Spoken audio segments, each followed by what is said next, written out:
고린도전서 7장 17절에서 24절입니다. 오직 주께서 각 사람에게 나눠주신 대로 하나님이 각 사람을 부르신 그대로 행하라. 내가 모든 교회에서 이와 같이 명하노라. 할례자로서 부르심을 받은 자가 있느냐? 무할례자가 되지 말며, 무할례자로 부르심을 받은 자가 있느냐? 할례를 받지 말라. 할례 받는 것도 아무것도 아니요 할례 받지 아니하는 것도 아무것도 아니로되 오직 하나님의 계명을 지킬 따름이니라. 각 사람은 부르심을 받은 그 부르심 그대로 지내라. 내가 종으로 있을 때에 부르심을 받았느냐? 염려하지 말라. 그러나 내가 자유롭게 될 수 있거든 그것을 이용하라. 주 안에서 부르심을 받은 자는 종이라도 주께 속한 자유인이요 또 그와 같이 자유인으로 있을 때에 부르심을 받은 자는 그리스도의 종이니라. 너희는 값으로 사신 것이니 사람들의 종이 되지 말라. 형제들아, 너희는 각각 부르심을 받은 그대로 하나님과 함께 거하라. 아멘. 사도행전 7장부터는 고린도 교회 교인들의 질문에 대한 사도 바울의 답변이라고 했습니다.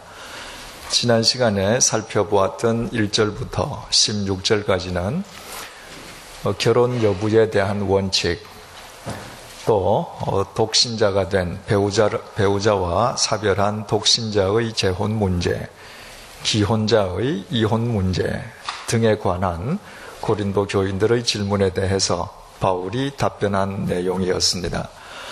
오늘 우리가 보고자 하는 이 단락은 그리스도인의 사회적인 신분 혹은 처지에 대해서 그리스도인들이 어떤 자세로 살고 또 임해야 할 것인가 하는 사도 바울의 답변을 전해주고 있습니다. 지난 시간에 우리가 살펴보았던 그 결혼 문제에 대한 사도 바울의 답변은 2000년 전 고린도 교회라고 하는 특수한 상황 속에 처해 있는 사람들의 질문이고 그 상황 속에 있는 사람들에 대한 바울의 답변이었습니다. 그래서 바울은 답을 하면서도 이것은 주님의 명령이다. 이것은 나의 개인적인 답변이다. 구별을 해서 답을 전했습니다. 그러나 오늘 보고자 하는 이 주제는 오늘 우리에게도 그대로 통용이 될 수 있는 삶의 전반적인 질문에 대한 답변이라고 하겠습니다. 17절이 이렇게 시작됩니다. 오직 주께서 각 사람에게 나누어 주신 대로, 하나님께서 우리 각 사람에게 나누어 주신 것이 있다는 것입니다. 여러분, 얼마 전부터 이런 말이 있습니다. 요즘은 부산상고와 용산고등학교 전성시대라고요. 우리 대통령께서 부산상고 나오시고 이해찬 총리께서 용산고등학교 출신이셔서 그 두 학교 분들이 정관계 또 정부 산하기관의 요직을 대거 차지하기 때문일 거예요. 그런데 이런 이야기는 이 정부 들어서만 있는 이야기가 아니지 않습니까? 김대중 정부 때는 목포, 광주를 중심으로 한 사람들이 득세했고, 김영삼 정부 때는 경남고등학교를 중심으로 한 인맥들, 그 이전에 박정희, 전두환, 노태우 대통령 때는 그분들의 연고지인 대구 경북고등학교를 중심으로 한 인물들이 요직에 다 앉아 있었습니다. 바로 이와 같은 현상이 우리에게 주는 메시지가 뭐겠습니까? 사람은 무엇을 주든 공평하지 않다는 거예요. 이것이 정말 상대방에게 절실하게 꼭 맞는 것인가? 내게 나누어 줄 것이 있을 때 이것을 저 사람에게 주었을 때 저 사람이 잘 쓸 것인가? 안 따진단 말이죠.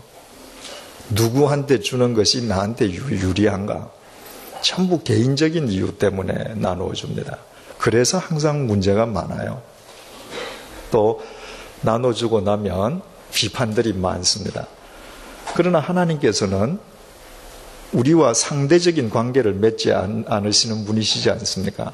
하나님은 절대적인 관계를 맺으세요.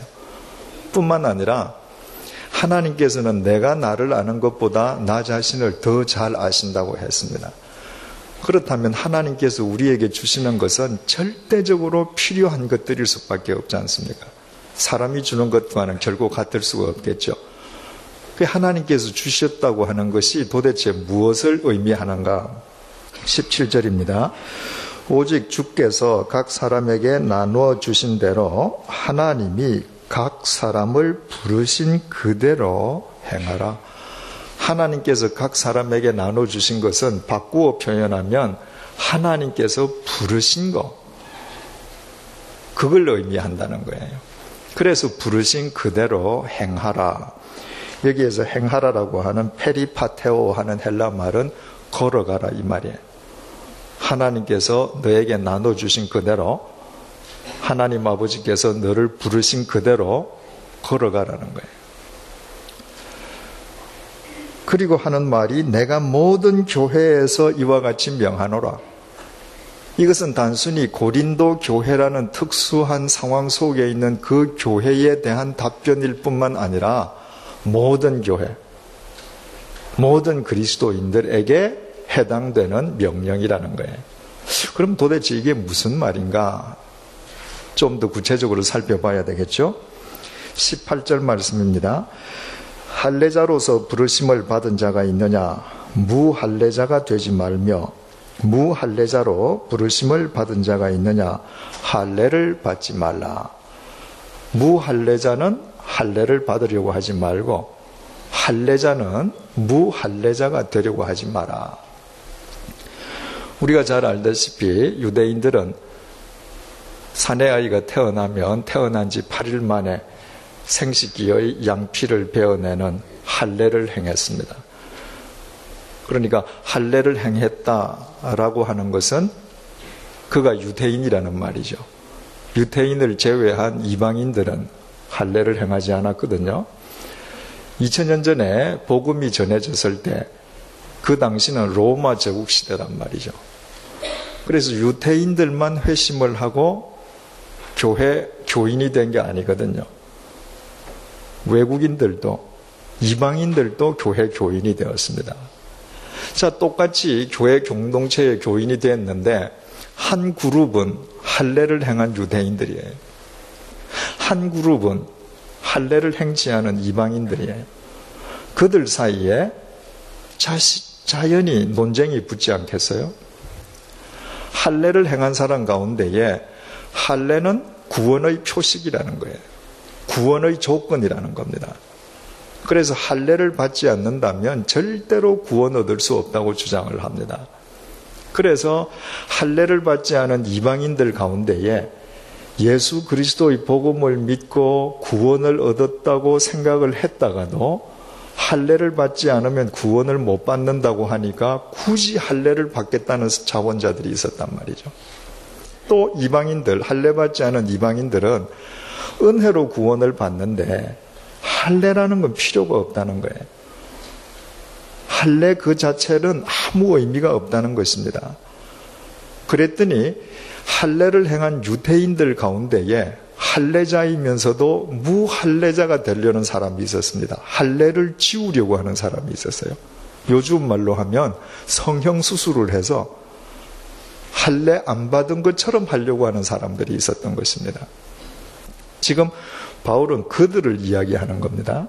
19절 할례 받는 것도 아무것도 아니요 할례 받지 아니하는 것도 아무것도 아니로되 오직 하나님의 계명을 지킬 따름이니라.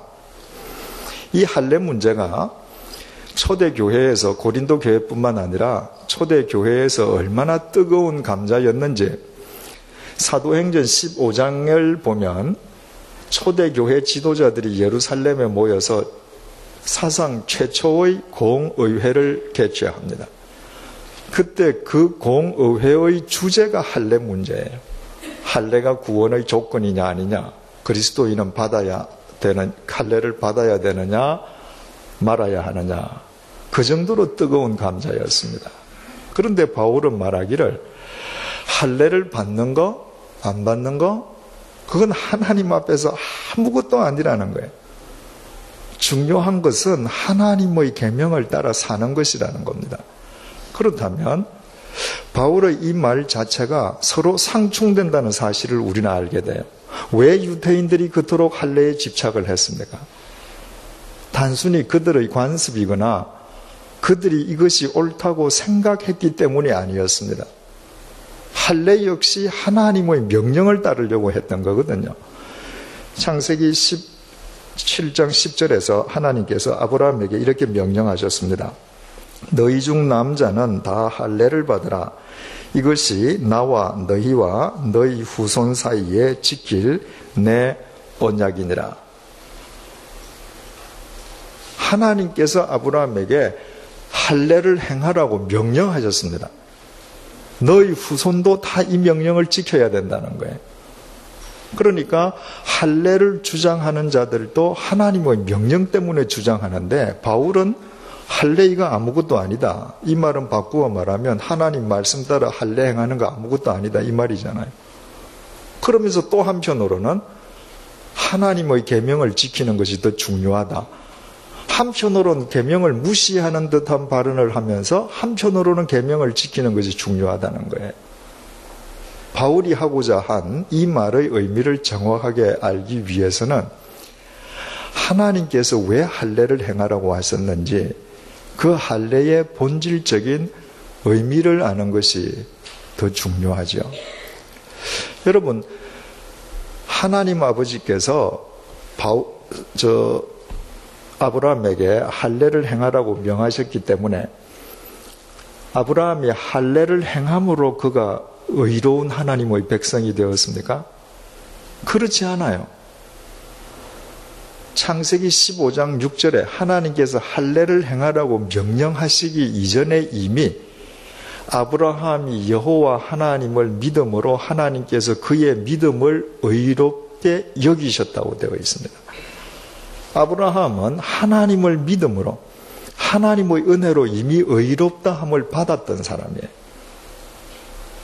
하나님의 은혜로 하나님의 의로운 백성이 되었다는 증표가 할례였습니다. 할례가 구원의 조건이 아니에요. 그래서 이 고린도전서를 썼던 사도 바울이 로마서 4장 11절에서 할례를 이렇게 설명을 했습니다. 여기에서 그는 아브라함이에요. 아브라함이 할례의 표를 받은 것은 무할례 시에, 할례를 안 받았을 시에 그 말이죠. 무할례 시에 믿음으로 된 의를 인친 것이니 이는 무할례자로서 믿는 모든 자의 조상이 되어 그들도 의로 여기심을 얻게 하려 하심이라. 믿음으로 의롭게 되었음을 인쳐주시기 위해서 할례를 행했다는 것입니다.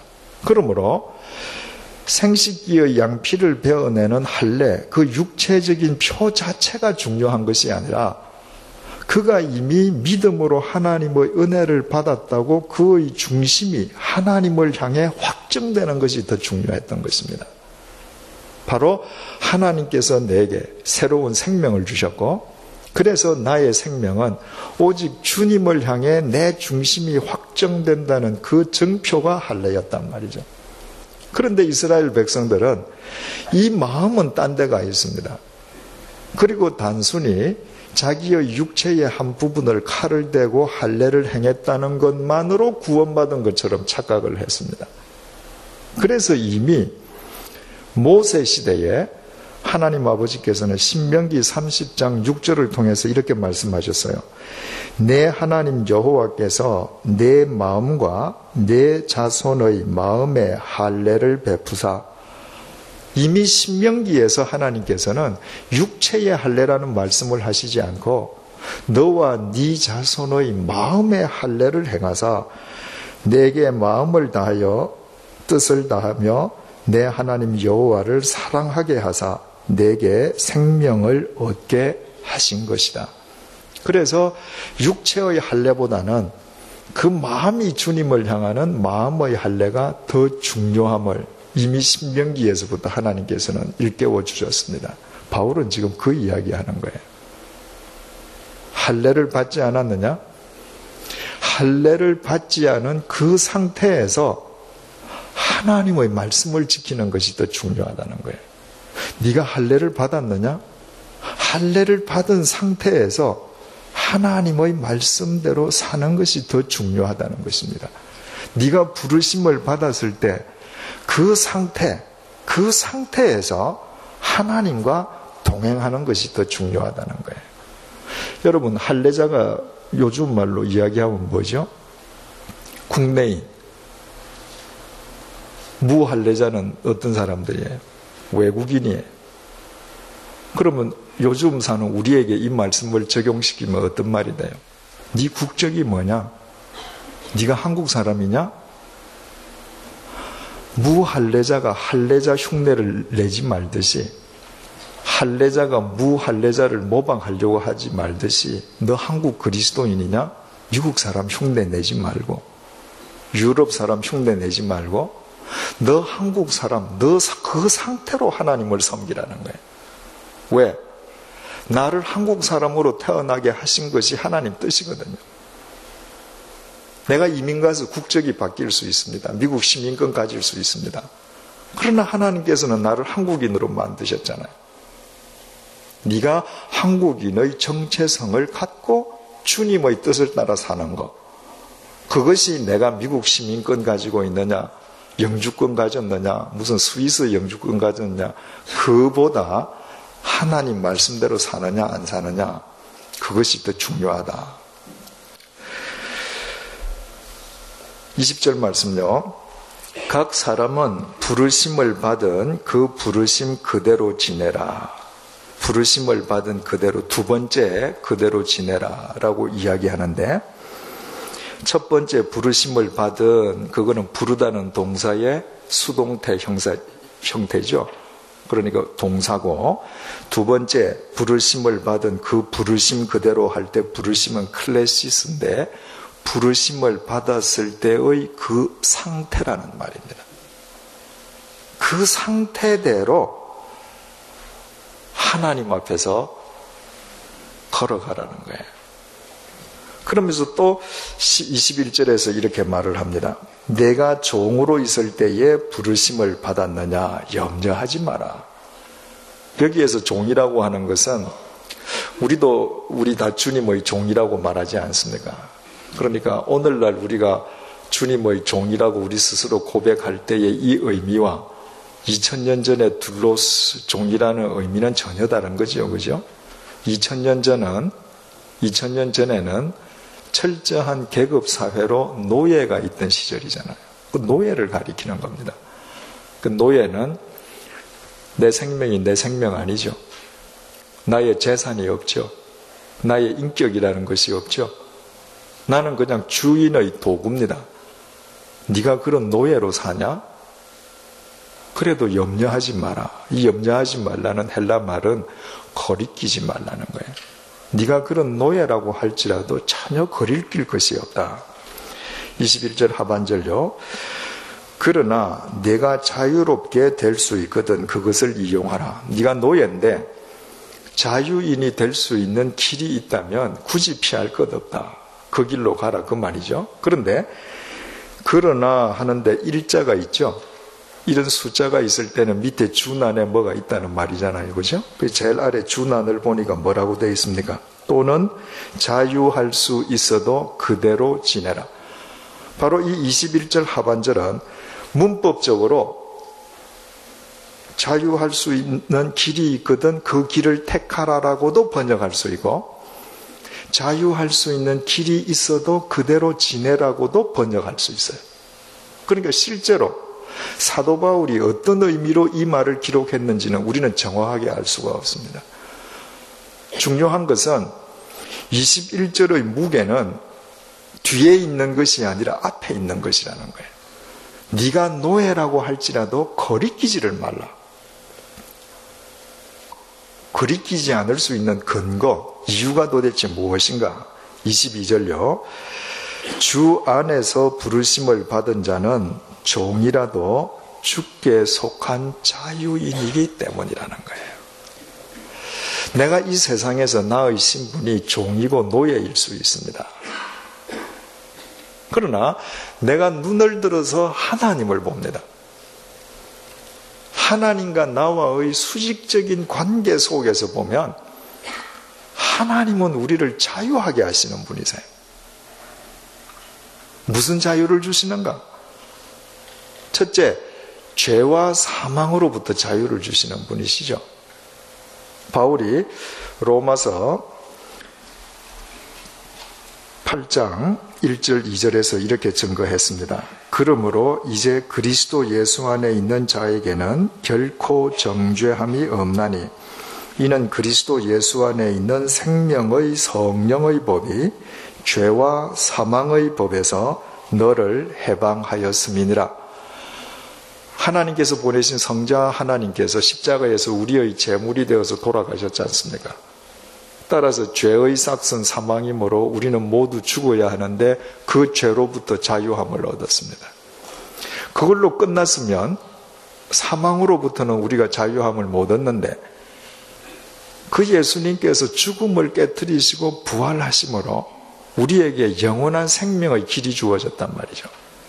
내가 하나님을 보고 그리스도 안에서 하나님과의 수직적인 관계를 맺으면 죄와 사망으로부터 우리는 자유하는 자유인이 돼요. 두 번째로는 나를 둘러싸고 있는 모든 제약으로부터 자유할 수 있습니다. 내가 가난할 수 있어요. 신체적으로 병약할 수 있습니다. 내가 절망할 수밖에 없는 상황 속에 지금 버려진 듯 살고 있을 수도 있습니다. 그런데 나를 구원하신 하나님과 수직적인 관계에서 한번 생각을 해보세요. 하나님께서 나에게 불필요한 것을 주시는 분이 아니시거든요. 하나님께서는 나는 이해하지 못하지만 모든 것을 합력해서 선을 이루시는 분이세요.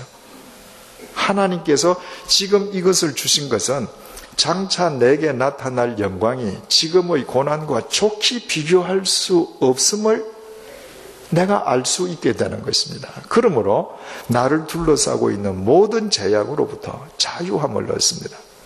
마지막으로 내가 하나님과 수직적인 관계를 맺으면 궁극적으로 나로부터 자유해져요. 모든 인간은 무엇인가 집착하면서 살아요. 그 유명하신 법정스님은 버리고 떠나기로 유명하시잖아요. 그 세상에 있는 거 다 버리시고 강원도 지금 산속에서 사십니다. 근데 그분이 쓰신 책을 보면 그분이 오래전에 그 산 오두막 속에서 난을 키우셨단 말이죠. 그리고 난을 방에다 두시고 볼일을 보시기 위해서 산을 한참 내려오시다가 생각을 하니까 창문을 안 열어놓고 왔어요.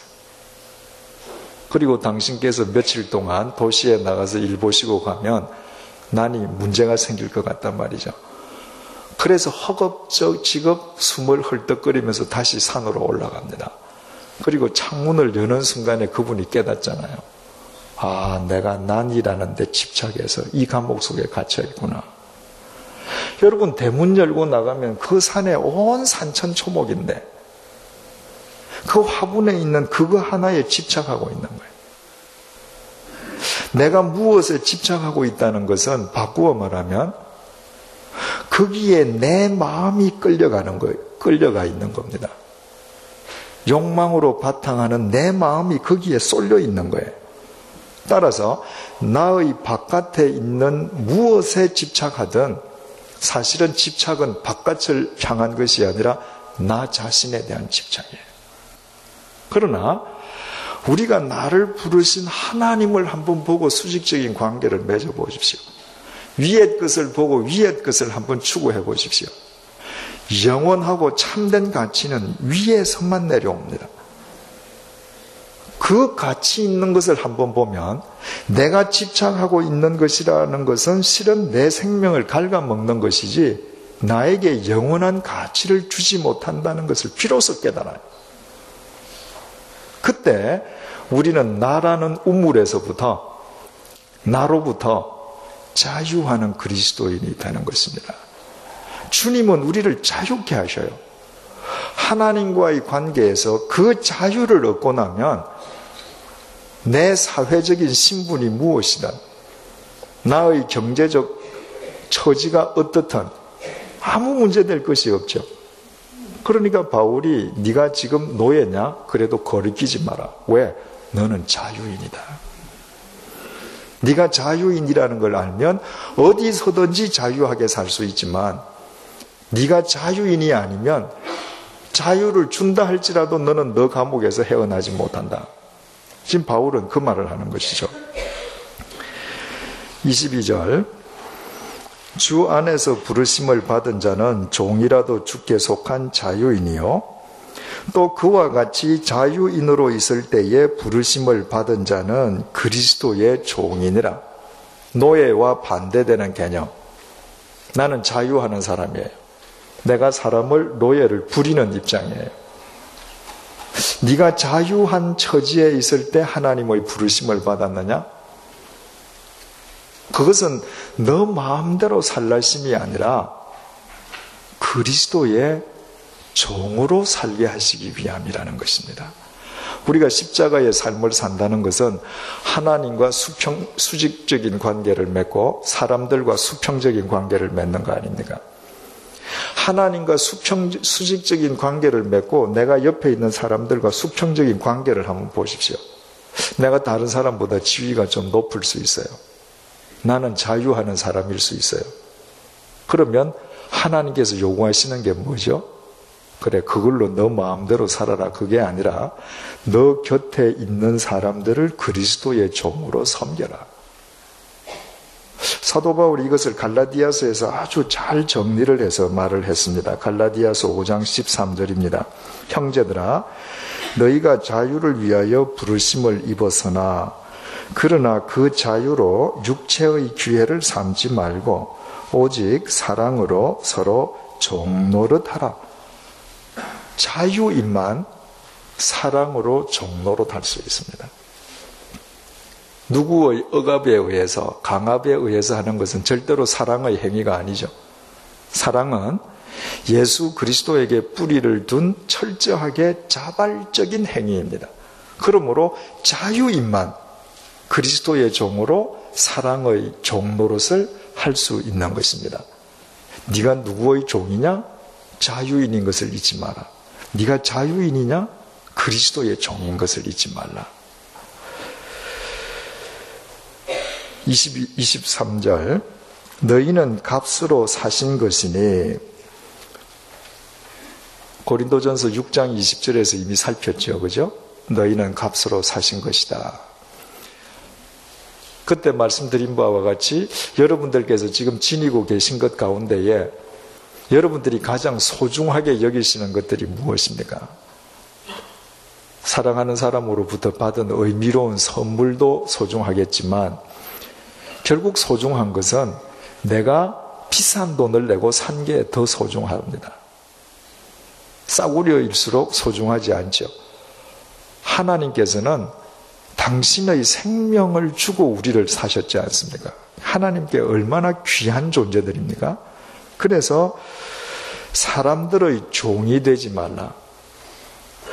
하나님께서 당신의 생명을 주고 사신 귀한 존재들이므로 너희들은 사람의 종이 되지 말라. 언뜻 우리가 오해하기가 쉽습니다.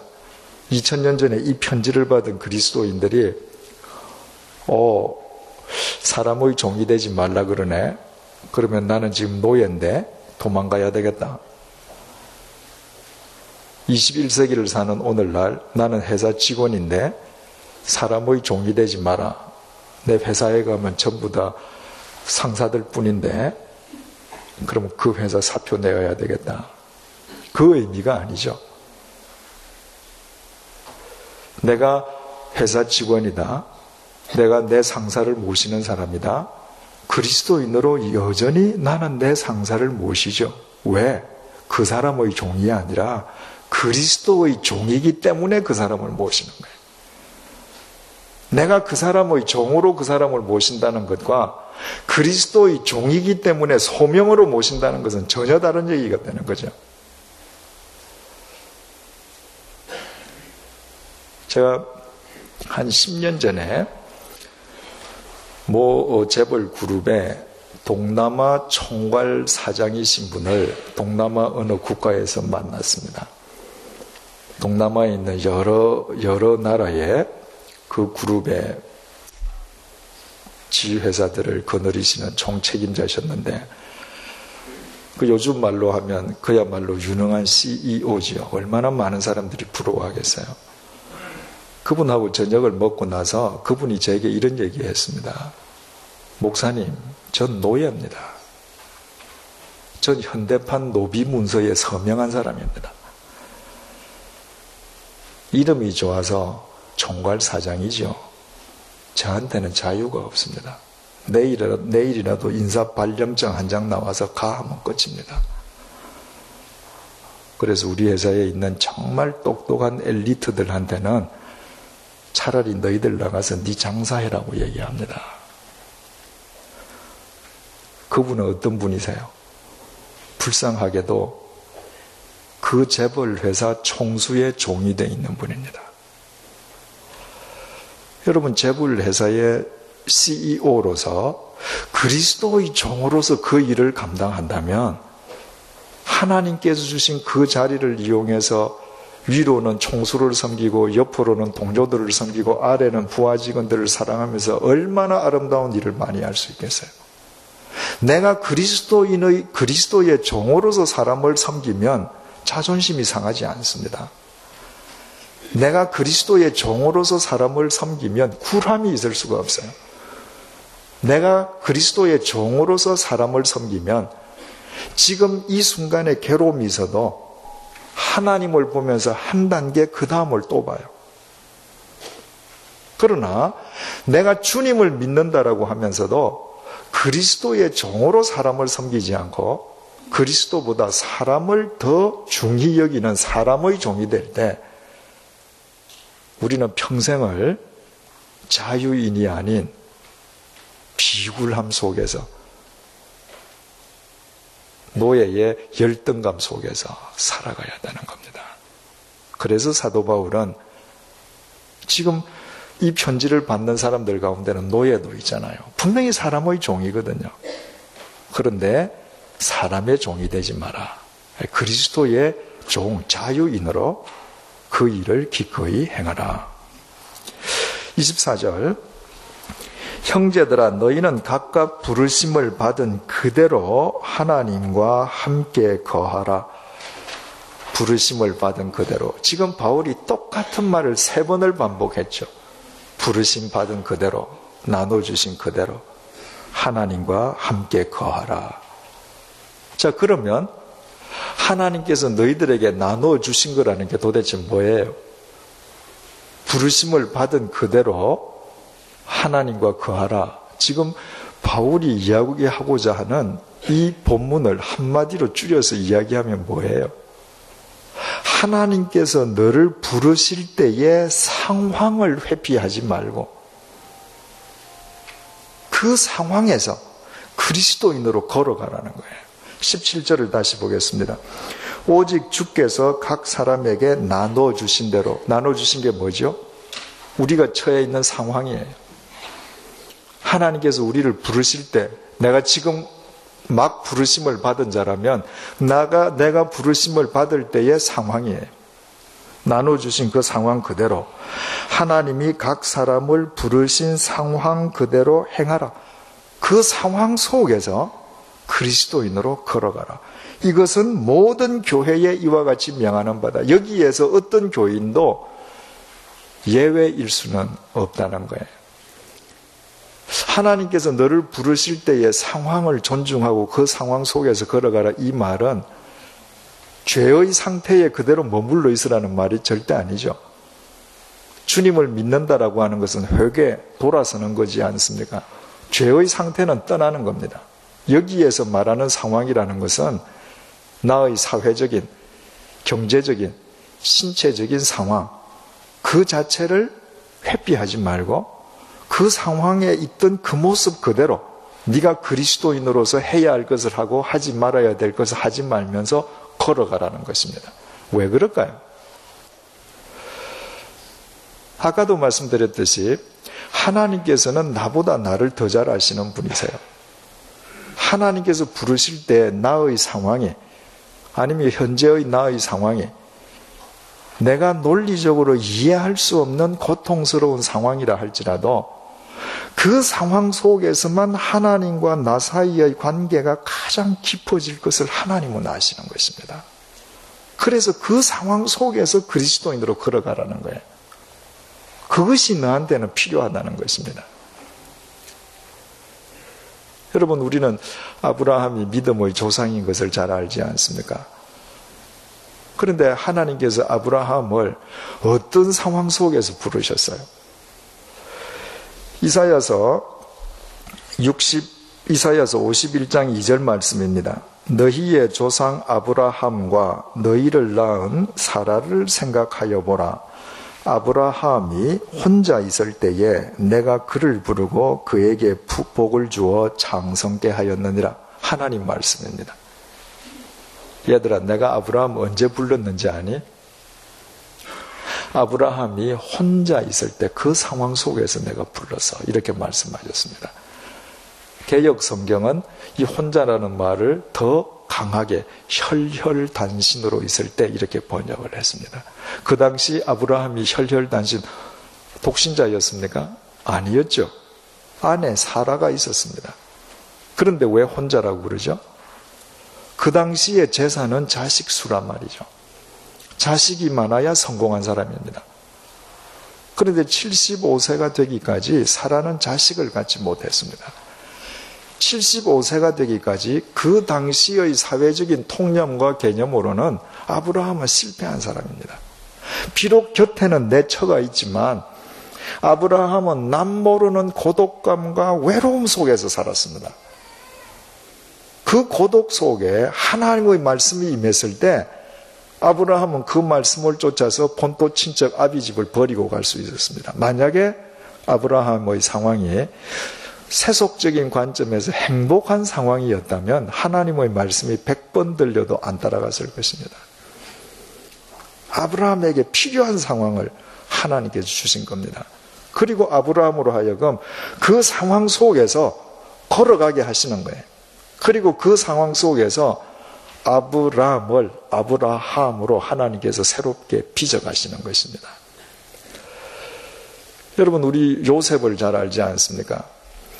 그 요셉이 그 부잣집 야곱의 아들인데 그 아버지 집에서 잘 먹고 채색 옷 입고 아버지의 가장 큰 사랑을 받을 때 우리는 그가 참 만사형통한 삶을 살았다 이렇게 이야기할 것 같은데 창세기는 한 번도 그가 아버지 밑에서 호의호식할 때 만사형통했다고 말하지 않습니다. 요셉이 하나님께서 함께 해주심으로 만사형통했다라고 하는 시점이 언제인가? 창세기 39장 1절에서 2절입니다. 요셉이 이끌려 애굽에 내려가매 바로의 신하 친위대장 애굽 사람 보디발이 그를 그리로 데려간 이스마엘 사람의 손에서 요셉을 산이라. 여호와께서 요셉과 함께 하심으로 그가 형통한 자가 되어 그의 주인 애굽 사람의 집에 있으니 형들의 질투심으로 팔려서 애굽의 노예로 팔려가서 종살이 하기 시작하면서부터 그 사람이 하나님 앞에서 만사형통하게 되었답니다. 우리가 흔히 만사형통은 내가 원하는 대로 되는 것인 것처럼 잘못 오해하지만 만사형통의 본래 의미가 이사야 52장 13절에 형통이라는 단어 밑에 준안에 정확하게 쓰여 있는데 그 뜻은 지혜롭게 행한다는 것입니다. 지혜가 누구로부터 옵니까? 하나님부터 오잖아요. 요셉이 아버지 집에서 아버지 백을 믿고 형들보다 제일 좋은 옷 입고 자기는 일도 하지 않고 가서 형들이 일하는가 하지 않는가 정탐하고 아버지 제 일 안 해요. 고자질이나 하고 아버지 백으로 믿고 살 때는 하나님의 말씀이 필요 없었습니다. 요셉은. 왜? 자기 곁에 아버지라는 하나님이 있거든요. 하나님 믿을 필요가 없었습니다. 그 아들을 하나님께서 불러서 이 역당에 말도 통하지 않는 전혀 다른 상황 속에 몰아넣으시고 그 부잣집 아들로 하여금 밑바닥 종살이부터 시작하게 했습니다. 그때부터 그가 만사형통한 사람이 되었습니다. 왜? 하나님 말씀이 비로소 들리는 거예요. 하나님 말씀대로 비로소 지혜롭게 행하기 시작하는 것입니다. 그 상황 속에서 요셉이 하나님을 믿는 자로 걸어가지 하려 하지 않고 그 상황을 피해서 도망가려고 했더라면 요셉 인생은 끝나버렸겠죠. 출애굽의 위협은 모세가 이루지 않았습니까? 그런데 가나안 땅을 정복하는 모세의 후계자는 누가 되었습니까? 모세의 아들들이 되지 않았습니다. 여호수아가 되었습니다. 여호수아의 직책이 뭐였느냐? 히브리 말로 모세의 샤라트다 이렇게 되어 있습니다. 샤라트라고 하는 것은요, 하인이라는 말입니다. 그 당시의 샤라트라고 불리는 사람은 죽었다 깨어나도 주인과 같은 반열에 올라갈 수가 없습니다. 그런데 이 하인이 하루아침에 자기 주인의 후계자가 되었습니다. 여호수아 1장 9절이 단 한 절이 이렇게 기록했습니다. 내가 네게 명령한 것이 아니냐, 하나님 말씀이에요. 강하고 담대하고 두려워하지 말고 놀라지 말라. 내가 어디로 가든지 내 하나님 여호와가 너와 함께 하느니라. 한 절에만 강해라, 담대하라, 두려워하지 마라, 놀라지 마라. 5절부터 9절까지 이 말이 몇 번 반복되어 있습니다. 무슨 말이에요? 여호수아가 덜덜덜덜 지금 떨고 있는 겁니다. 여호수아가 안 떨었으면 하나님이 겁내지 말라고 말할 필요가 없죠. 왜 떨었을까요? 그 당시 철저한 가부장 사회인 그 유대 사회 속에서는 아들이 다 계승하는 겁니다. 아버지 거를. 모세가 죽을 때 모세의 아들들이 시퍼렇게 살아 있었거든요. 모세의 아들들이 이어받는 게 제일 정상적인 겁니다. 그런데 아버지의 하인이 지금 아버지 자리를 이어받는 겁니다. 여호수아 자기 자신이 생각해도 엄청난 일이 벌어졌기 때문에 지금 덜덜덜덜 떨고 있습니다. 여러분, 여호수아를 하나님께서, 전능하신 하나님께서 처음부터 모세의 아들로 태어나게 하시고 그 여호수아에게 후계자 자리를 줬으면 여호수아가 안 떨죠. 왜 아들로 태어나게 하시지 않습니까? 하인이 되어서 모세의 후계자가 되고 덜덜덜덜 떨면서 하나님의 그 명령을 받았던 사람이기 때문에, 그 상황 속에서 믿음의 사람으로 걸어갔기 때문에 그는 죽을 때까지 자기에게 주어진 하나님 명령 앞에서 겸손할 수 있었던 것입니다. 만약에 모세의 아들이라서 내가 가나안 정복을 하는 모세의 뜻을 승계하는 것이 본래부터 타고날 때부터 나한테 주어졌던 권리였다.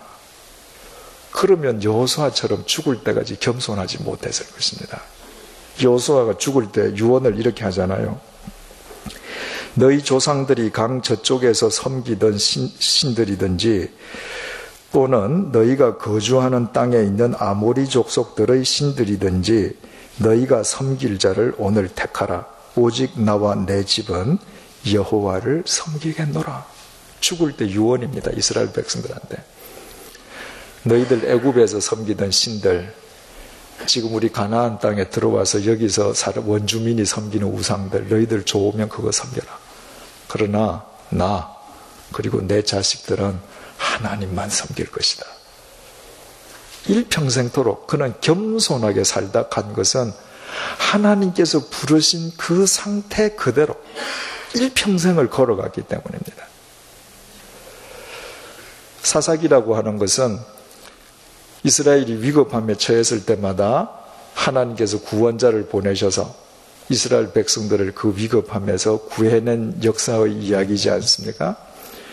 에훗이라고 하는 사사가 있었는데 사사기 3장 15절이 이렇습니다. 모압왕 에글론이 이스라엘을 괴롭혔거든요.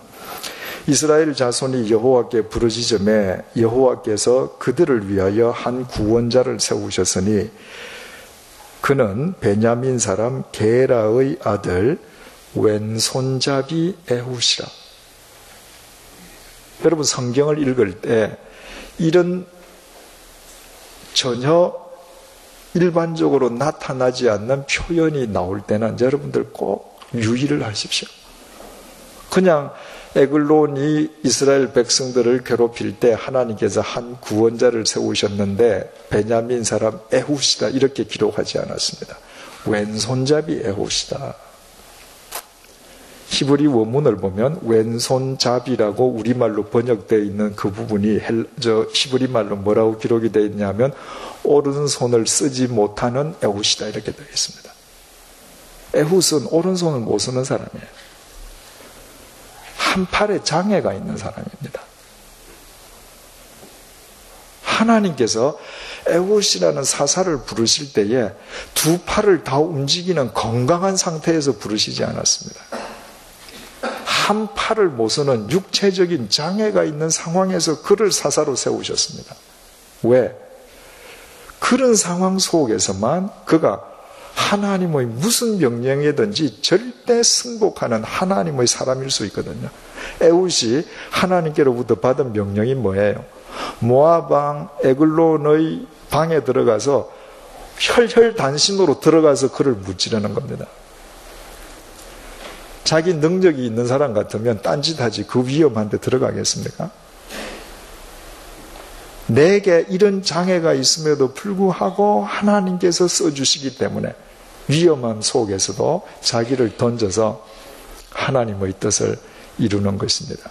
자, 우리가 아브라함, 요셉, 여호수아, 또 에훗 이 네 사람의 경우만 지금 살펴봤습니다. 하나님께서 그들을 부르시는 상황, 그 상황을 이 부르심을 받은 자들은 회피하거나 그 상황을 소홀히 한 것이 아니라 그 상황 속에서 믿는 자로 걸어갔습니다. 그리고 하나님께서 그 상황 속에서 그들을 하나님께서 원하는 형상으로 새로이 빚어가셨습니다. 그렇다면 하나님께서 부르신 그 상황을 그대로 받아들이고 부르신 모습 그대로 걸어가라 라고 하는 그 말씀의 의미를 우리가 알 수 있죠.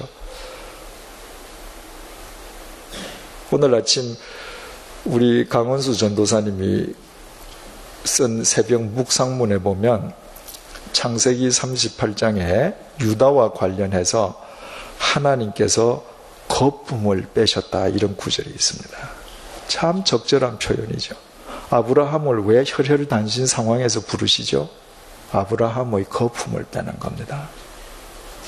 왜 요셉이 떼떼옷 입고 있을 때 하나님께서 안 부르시고 종살이하고 있을 때 그를 부르시죠? 거품을 빼신 겁니다. 왜 여호수아 모세의 하인이었던 사람을 세워서 쓰시죠? 거품을 빼시는 겁니다. 왜 한 팔을 못 쓰는 에훗을 부르시죠? 언젠가 생길지도 모를 거품을 미리 제하시는 것입니다. 여러분 목욕탕에 물이 있는데 그 물을 막 휘저어서 거품을 만들어 보십시오. 거품이 있으면 밖에서도 안이 안 보이고 안에서도 밖이 안 보여요. 거품이 다 제해져야 밖에서도 물 속이 들여다 보이고 물 안에서도 세상이 투명하게 보이는 것입니다. 내 욕망의 거품이 있는 한 내가 아무리 하나님을 쫓는다고 할지라도 하나님과 깊은 교제가 이루어지지 않습니다. 왜냐하면 내가 욕망하는 내가 따로 있거든요.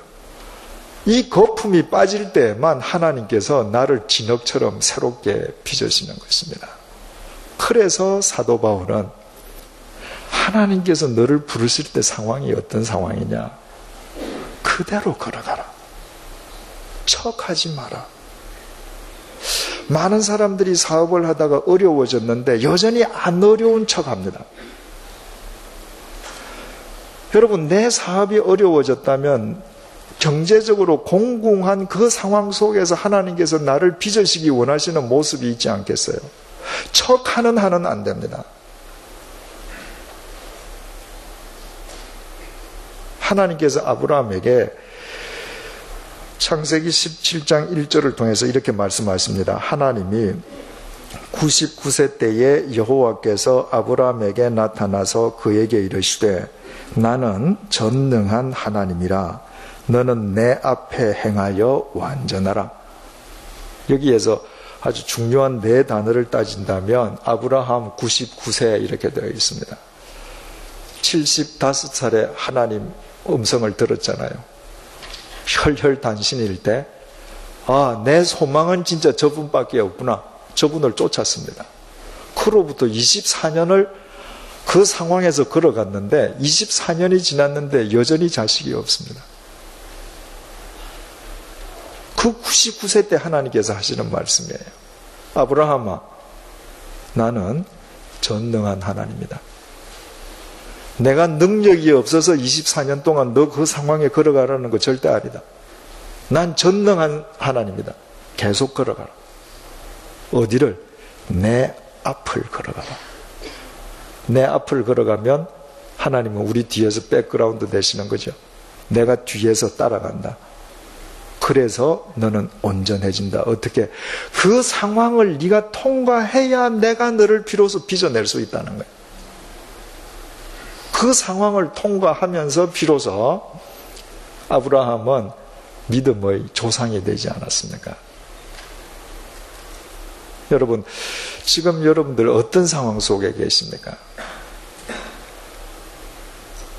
그 상황을 회피하려고 하지 마십시오. 위장하지 마십시오. 하나님께서는 절대로 장난치시는 분이 아니십니다. 하나님께서는 우리 각자를 사랑하셔서 사랑하시기 때문에 우리에게 맞는 그 상황을 주셨습니다. 그 상황에서 그 모습 그대로 내가 그리스도인으로 걸어가면 됩니다. 그때 하나님께서 우리를 빚어내시는 것입니다. 기도하시겠습니다. 하나님 아버지, 믿음은 하나님께서 우리에게 주신 상황에 대한 순종임을 우리는 종종 잊고 살아갑니다. 그 상황을 회피하고 위장하며 우리는 살아갑니다. 주님, 그래서 그 상황 속에서 우리를 새롭게 빚으시기 원하시는 하나님의 뜻을 우리의 삶 속에 받아들이지 못하는 어리석음을 범하고 있습니다. 주님, 오늘 사도 바울은 이 짧은 본문을 통해서 우리에게 3번씩이나 되풀이해서 부르신 그대로 하나님께서 나눠주신 상황 그대로 걸어가라고 명령합니다. 주님, 어떤 상황이든 그 상황 속에서 그리스도인으로 걸어가게 도와주옵소서. 그 상황 속에서 해야 될 것을 반드시 행하게 도우시고 끊어야 될 것을 기필코 버리는 용기를 허락하여 주옵소서. 그 상황 속에서 빚으시기 원하시는 대로 우리를 온전히 하나님께서 빚어주셔서 우리는 불완전하지만 전능하신 하나님 안에서 온전한 진리의 삶을 사는 기쁨을 모두 누리게 도와주옵소서. 예수님 이름으로 기도드립니다. 아멘.